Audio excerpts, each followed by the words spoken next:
Today is the first time that I ever speak publicly about what happened to me. I believe that he was murdered. Well, I was shocked. And I wondered how it had happened. I obviously wish I'd never met him, looking back now. December 29th, 2021. A federal jury in New York finds her guilty on 5 counts of sex trafficking. The sentence? 20 years in prison. But here's what makes this case different. She wasn't the predator. She was the recruiter. She wasn't the billionaire. She was the girlfriend. And she wasn't some random accomplice. She was the daughter of a media tycoon who died mysteriously on his yacht named after her. Her name? Ghislaine Maxwell. And for over a decade, she helped Jeffrey Epstein traffic underage girls. But the question everyone's asking is, how did the daughter of British royalty end up as America's most notorious madam? This is the Epstein Files, Episode 3, and you're about to see the rise and fall of Ghislaine Maxwell. If Ghislaine Maxwell were pardoned, it would undermine all the sacrifices I made to testify and make mockery of mine and all survivors' suffering. That is why the Epstein Files Transparency Act is so essential. It requires the Department of Justice release all the records related to Epstein and Maxwell investigations, flight logs, immunity deals, internal communications, and even the records surrounding Epstein's detention and death. And crucially, it forbids withholding documents simply because of embarrassment, reputational harm, or political sensitivity. This is about ending secrecy wherever abuse of power takes root. But transparency alone is not enough. Survivors need protection, resources, and legal support. To understand Ghislaine, you have to understand her father, Robert Maxwell, media mogul, publishing giant, member of parliament, and one of the most controversial figures in British history. He survived the Holocaust, built a media empire, owned newspapers across Europe, and he was obsessed with power. His yacht was called the Lady Ghislaine, named after his youngest daughter, and everyone who knew them said she was his favorite. Former employees remember something bizarre. Phone calls where Robert and Ghislaine would meow at each other like cats before talking business. One secretary said, they definitely had a different relationship than he had with the others. But in November 1991, everything changed. Robert Maxwell fell from his yacht in the Canary Islands. His naked body was found floating in the Atlantic Ocean. The official cause? Heart attack and accidental drowning. Of support to us at this very, very sad time. But here's what they found after his death. He had stolen £400 million from his company's pension fund. His empire collapsed overnight. And Ghislaine? She fled to New York. In New York, Ghislaine reinvented herself. She became a socialite, attended galas, rubbed elbows with presidents and princes, and that's where she met Jeffrey Epstein. The year was 1991 or 1992, right after her father's death. They became a couple, or at least that's what people thought. But witnesses say it was more complicated than that. Ghislaine had lost her father, her fortune, and her status. Epstein gave her a purpose. And here's where it gets dark. Between 1994 and 2004, Ghislaine Maxwell helped Epstein recruit, groom, and abuse underage girls. At first, I was an excited young woman on top of the world. Epstein flew me to his private island. He listened to my dreams, promised to help, but his promises came with a catch. The abuse began. He told me to keep it secret. He manipulated me with quid pro quo I did not consent to, but I felt I had no one to turn to. He was too powerful. I was just one of the many young women trapped in his orbit. I was even taken on a trip to Africa with former President Bill Clinton and other notable figures. In those moments, I realized how powerless I was. If I spoke out, who would believe me? Who would protect me? The truth is, Epstein had a free pass. He bragged about his powerful friends, including our current president, Donald Trump. It was his biggest brag, actually. The prosecution called her the critical facilitator. She would target vulnerable girls, ages 14, 15, 16. She'd befriend them, take them shopping, to movies, make them feel special. And then she'd introduce them to Epstein. Survivors testified that Maxwell told them, "You have a great body for Epstein and his friends." One victim was 14 years old. Maxwell sometimes participated in the abuse herself. She was present during many of the assaults. Witnesses say she would normalize it, make it seem acceptable. "It's okay," she'd tell them.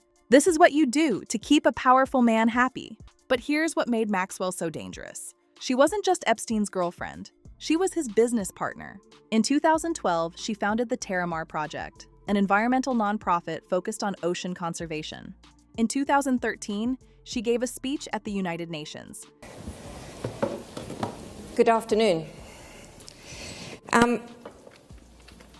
I noticed that my speech today was leveraging technology to create a global ocean community. I'm going to change that on you, and I'm going to leverage technology to create a new country. Now, I know I speak with a funny accent, and so yes, I did say country, not company. She spoke about protecting the oceans, about global citizenship, about making the world better. On the surface, she was a philanthropist, but behind the scenes, the abuse continued for years. July 2, 2020, Bradford, New Hampshire. The FBI raids a secluded 156-acre property. Ghislaine Maxwell had been hiding there since Epstein's death in August 2019. She bought the property through a shell company, used a fake name, hired private security. But the FBI tracked her using cell phone data. When agents arrived, prosecutors say she tried to flee to another room. They arrested her without incident. And here's what the FBI said at the press conference. She slithered away to a gorgeous property in New Hampshire, continuing to live a life of privilege while her victims live with the trauma inflicted upon them years ago. November 29, 2021. The trial begins in Manhattan Federal Court. 4 victims testified. Jane said Maxwell first approached her when she was 14 at a summer camp. The abuse lasted until she was 16. Kate testified Maxwell gave her a schoolgirl outfit and told her, "I thought it would be fun for you to take Jeffrey his tea in this outfit." I never thought that I would find myself here. The only reason that I am here is because it feels like the people who matter in this country finally care about what we have to say. As an immigrant from Brazil, I feel empowered knowing that the little girl struggling to get by at 14 and 15 years old finally has a voice. For the first time, I feel like I matter as an American. I was only 14 years old when I met Jeffrey. It was the summer of high school. I was working 3 jobs to try to support my mom and my sister when a friend of mine in the neighborhood told me that I could make $300 to give an older guy a massage. It went from a dream job to the worst nightmare. If the government is going to release these documents to the public, describing the crimes committed by Jeffrey Epstein and others, the least that they can do is give me my documents that they have about me. The other survivors deserve the same respect from our government. While our identifying information must be redacted to the public, it is equally important to provide the victims themselves with unredacted information. Carolyn testified Maxwell saw her naked multiple times in the massage room. Maxwell told her she had a great body for Epstein and his friends. She was 14. Annie Farmer testified Maxwell gave her a massage at Epstein's New Mexico ranch in 1996. Maxwell pulled down the sheet and touched her naked chest. She was 16.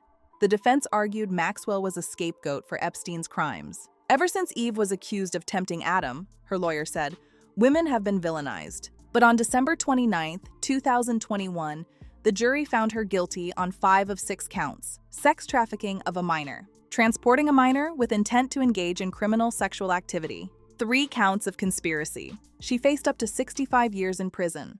June 28, 2022. Federal Courthouse in Manhattan.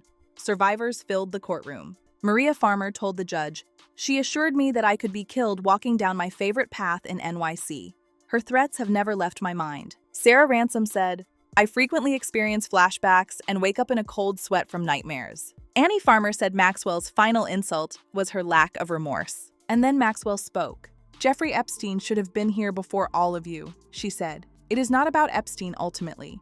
It is for me to be sentenced." She expressed sympathy for the victims, but stopped short of taking responsibility. "I am sorry for the pain that you've experienced," she said. But Judge Allison Nathan wasn't convinced. "Miss Maxwell is not punished in place of Epstein," the judge said.